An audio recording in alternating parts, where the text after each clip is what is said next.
Welcome to this video on Writing Standard 3.2. We will discuss using narrative techniques to develop experiences, events, and/or characters. We will be covering the core standards in writing. Write narratives to develop real or imagined experiences or events using effective technique, well-chosen details, and well-structured event sequences. Use narrative techniques such as dialogue, pacing, description, reflection, and multiple plot lines to develop experiences, events, and/or characters. We will be covering the following: learning how to use narrative techniques in character and event development. You have been writing for quite some time now. You are able to put a sentence together and get your point across and are able to communicate via the written word. The skills you learn in this lesson should help you improve your writing skills. Dialogue is conversation between two or more characters in a narrative. For example, "What do you have for lunch today?" Jane asked. "A peanut butter sandwich and an apple," Mark replied.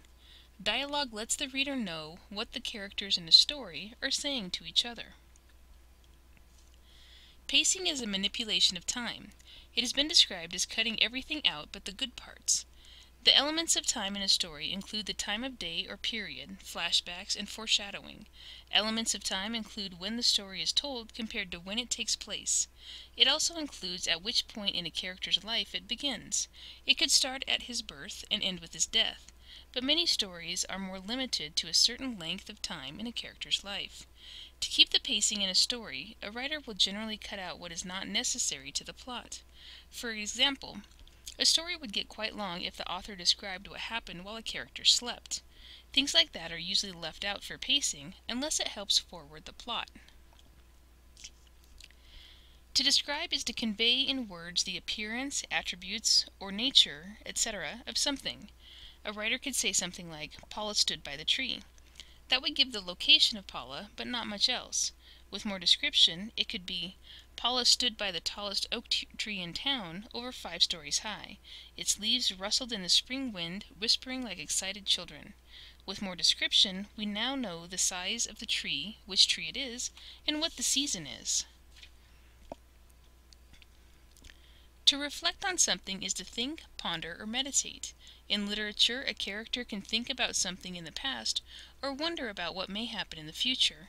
It's a technique a writer could use to flash back or foreshadow. A narrative can have one or more multiple plot lines, which are events that center around one or more groups of characters.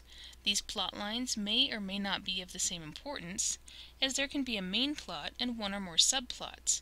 These subplots can contrast the main plot and make certain events stand out.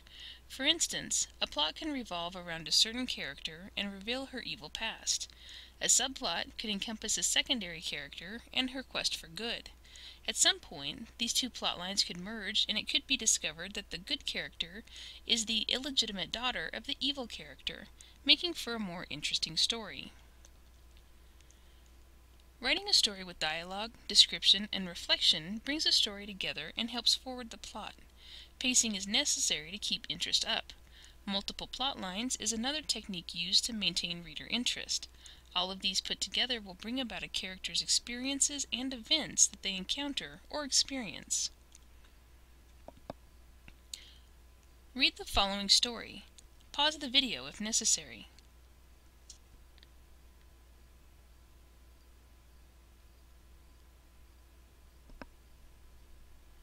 The pacing in this story is of the utmost importance.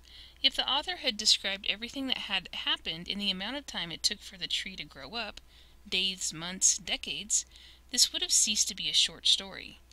The description used, chilling rain, scudding hurrying clouds, a dragonfly with iridescent cathedral window wings, the seedling that looked like a question mark, could bring interesting pictures to the reader's mind. The girl's character is developed as being patient and free-spirited. All of this put together develops the event of her sitting atop a grown tree in the end. Let's do an activity to further enhance your skills. Write a short story of your own from these ideas or come up with one of your own. While writing, include the techniques you learned here: dialogue, pacing, description, reflection, and multiple plot lines to develop the events and characters. Why are these techniques important?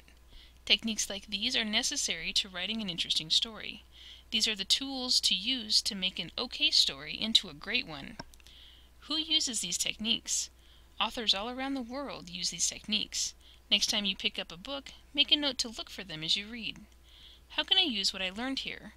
You can use these techniques to spice up your own writing or help a classmate critique theirs.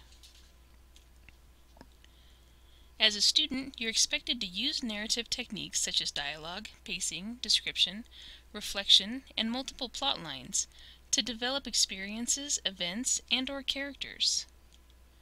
We've come to the end of our session. We have discussed using dialogue, using pacing, using description, using reflection, and multiple plot lines.